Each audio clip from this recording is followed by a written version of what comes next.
कौन रंगे मारो सखी कौन रंगे बास हो,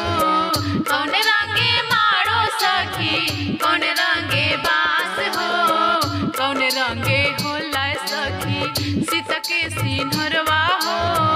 कौन रंगे होला सखी पिय रंग मारो सखी हरे रंग बास हो,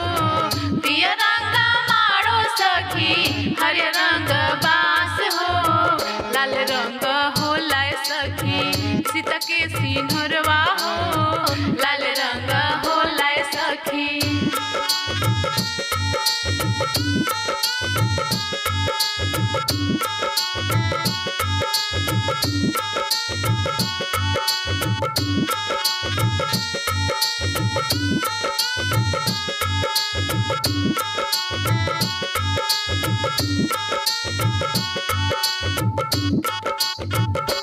उठा उठा सुंदर दुल्हा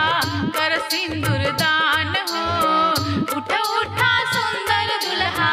कर सिंदूर दान हो, चुटकी सिंदूर वाए दुल्हा प्रेम से लगैहा हो, चुटकी सिंदूर वाए दुल्हा आज के सिंदूर वाए दुल्हा जन्मे हवात हो, आज के सिंदूर वाए दुल्हा जन्मे हवात